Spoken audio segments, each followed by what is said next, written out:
En este Rockcast, Pablo y yo les vamos a contar cómo trabajar bajo presión sin volvernos locos. Difícil porque locos ya estamos.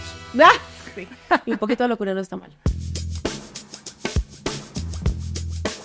Cuéntanos una anécdota. Pandemia. ¿Cómo le pasaste tú? La pandemia para mí fue un momento bien antes y después. La pandemia destruyó absolutamente todo el proyecto que yo tenía andando, que era hacer la vuelta al mundo en moto. Quedé sin nada, sin zona de confort, no sabía por dónde volver a empezar, porque me tocó así volver a empezar. Mejor dicho, si quieren ver bien esa historia, hay un montón de podcasts con mis propias finanzas, con Hackers del Talento, en Forbes, en Diners, pero la verdad es que... Para mí fue mi PPA. ¿Sabes qué es PPA? Es una de mis grandes frases. Pregunta y avance.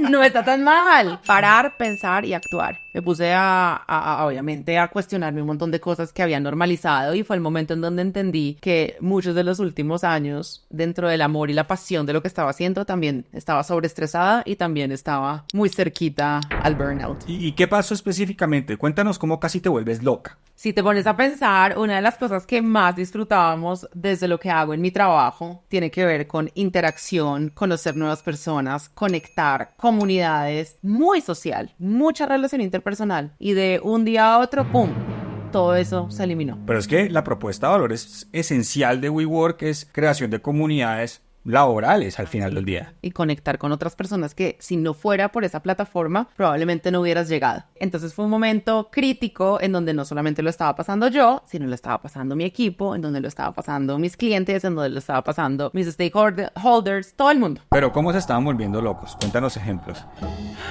Lo primero... Literalmente. Aquí hay una copialina, ni crean, vean. Lo primero era llevar las conversaciones más difíciles que probablemente se habían llevado. Y como por ejemplo, ¿qué va a pasar? Este equipo sigue, esto se tiene que transformar, voy a perder mi trabajo. Además, en un momento en donde la gente se estaba muriendo, ¿no? O sea, no estamos hablando solamente de... Yo también. A mí se me murió una tía que siempre representó fortaleza y representó muchísimo en lo que ella como mujer redefinió en su vida. Era como, esto no puede ser. Ella que siempre fue tan fuerte con todo, pues claramente el COVID era así. Así que momentos difíciles para todos, para las personas que no sabían cómo terminar una jornada y desconectarse, porque es que esas jornadas muchas veces las vivíamos porque nos obligábamos a ir a tomar transporte, a llegar a un lugar diferente, a salir de ese lugar. Ese momento no existía cuando estábamos todos trabajando desde casa, entonces nunca había una desconexión. Todo lo que vivíamos durante todo el día literalmente se quedaba en la cabeza y en la mente, entonces no dormíamos. Por supuesto, todo lo que tiene que ver con la incertidumbre de lo que iba a pasar. Pero sí, porque ¿qué pasó con ese negocio? Porque no es de un día para otro que un negocio dice, ay, de repente nadie puede ir a donde yo tengo mi tienda. No, y además piensa que incluso quitando WeWork, ¿cuántos anuncios no salían todos los días de que se ha muerto la oficina? Esto se volvió una catástrofe en una de las industrias económicamente más relevantes para todos los países. Es decir, que esto fue una catástrofe para ti. Para nosotros, por fortuna, no. ¿Y entonces cuál es la crisis que casi los despeluca? Bueno, vivir el proceso nos despelucó muchísimo, pero en el momento en donde entiendes que cada crisis trae una oportunidad, enfocas la energía no en lo negativo, sino en todo lo que existe por venir y por crear. No hay crisis que valga la pena ser desaprovechada. Y es que cuando estás en momentos de no crisis, cualquier decisión grande puede implicar tener mucho que perder y no la tomas. No quieres perder. Cuando hay una crisis y ves que vas a perder o perdiste mucho, puedes darte el lujo de tomar decisiones más grandes. Y son ahí los puntos bisagra donde enfrentas encrucijadas que antes no tenías. Pablo, es que las crisis nos obligan, sin darnos cuenta, a pensar diferente. Nos obligan a ser creativos. Muchas personas creen que no son creativas. Piensen en un momento muy difícil de su vida. ¿Cómo lo sortearon? Les aseguro que no es como lo hubieran hecho en un momento completamente estático o de paz. Están siendo creativos para poder aprovechar todo lo que creemos que no sabemos y además, como lo decías ahorita, para ser más valientes porque hay menos que perder.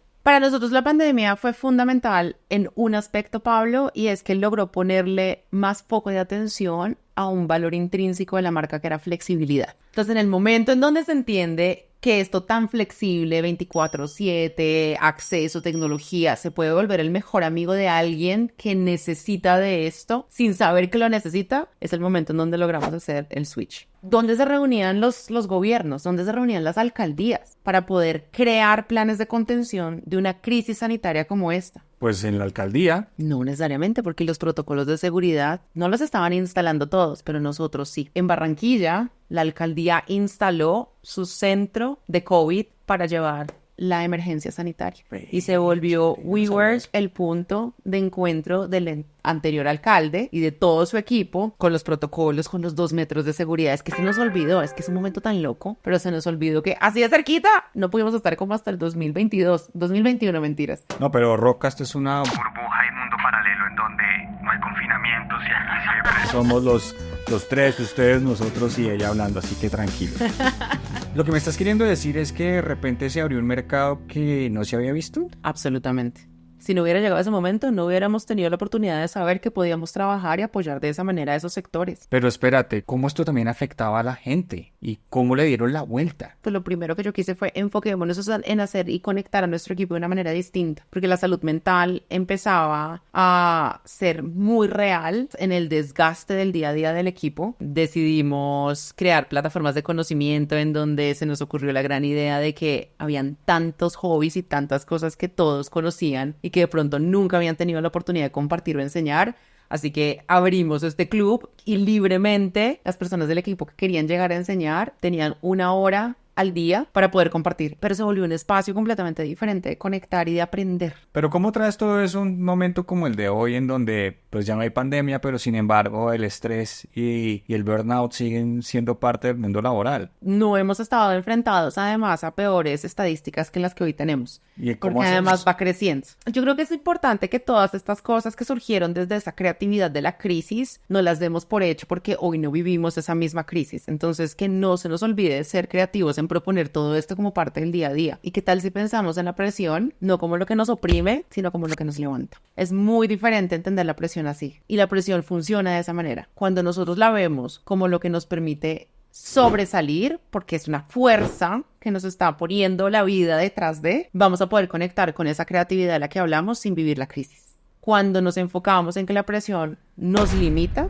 nos vamos a quedar en un momento en donde no vamos a entender que a nuestro alrededor podemos aprovechar como oportunidad. ¿Cómo estallar controladamente hacia donde queremos, que es el éxito, versus dejar que estalle hacia donde nos va a perjudicar? 1. En los momentos de presión los plazos son aún más relevantes. Súper importante planteamiento de límites en los entregables que tengan sentido con la capacidad de cada uno. Eso te obliga inmediatamente a enfocarte en lo prioritario. Lo dijiste. 2. Enfoque. No tenemos que tratar de hacer todo al mismo tiempo. Es fundamental que si nos estamos comprometiendo con una acción, es porque primero sabemos que es la acción más relevante y segundo porque sabemos que todo lo que hagamos nos debe llevar a ella. Siempre le digo a mi equipo, lo que estás haciendo hoy, ¿nos acerca o nos aleja? Y es válida cualquiera de las respuestas. Si la respuesta es sí, porque esto nos va a llevar a esto y es el más cerca al objetivo, continúa. Si la respuesta es no necesariamente, perfecto. Te estás encontrando también en que debes soltar y reenfocar. Entonces, foco es fundamental. Cambia la perspectiva del miedo. El miedo está diseñado para que sea una alerta, no para que sea lo que nos detenga. Sí, de acuerdo. Entonces, si conectas con la alerta, está fantástico porque vas a estar mucho más conectado con el entorno. Pero si te detiene el miedo, necesitas completamente hacer un switch. ¿Puedo complementar? Absolutamente. Para mí hay 2 tipos de miedo. Los que te detienen y los que te mueven. Por ejemplo, a mí cuando me dicen, Pablo, no se vaya a hacer la vuelta al mundo, ¿qué tal que algo le pase? Y yo le digo, eso da miedo y puede ser una razón por la cual no debería yo hacer ese viaje. Pero ¿qué pasa si yo le digo que me da más miedo llegar a viejo sin una gran historia que contar? Eso a mí me da más miedo, de una vida poco significativa. Básicamente lo que hice fue cambiar un miedo que me detiene por su versión que me mueve. Hay miedos que te impulsan, hay otros que te inhabilitan. Y Pablo, que nunca se nos olvide que en la crisis siempre alguien gana. La invitación acá es a ser de los que ganamos en modos de crisis, porque ese es el punto de partida para que la crisis termine. La salud mental también es la carencia de ver cursos de acción. Y cuando tienes la mentalidad ganadora de siempre ver que hay una parte ganadora y que puedes hacer parte de ella, de repente te limpia el espíritu y dices, hey, no hay una razón para estar preocupado. Dentro de todo este proceso, si eres parte de los que gana y logras que la crisis llegue al final, te das cuenta que estás aportando al colectivo. Y ahí es donde conectas con que no solamente es tu salud mental, sino de las personas que te rodean. Eso también está un poquito enredado. ¿Lo podemos simplificar? Tome. ¡Ping! Una de las cosas más importantes, que no se interponga el ego en alzar la mano y pedir ayuda. Esto es fundamental. La verdad que ha sido un placer hacer negocios con usted de nuevo. Muchas gracias. Esto se va a volver mucho más costumbre. Y si no se han visto el Rockcast de ¿Por qué el 99% de los líderes no conecta con la gente? No se preocupe, haga clic aquí. Todo en uno. Nos vemos. Suscríbanse. Chao.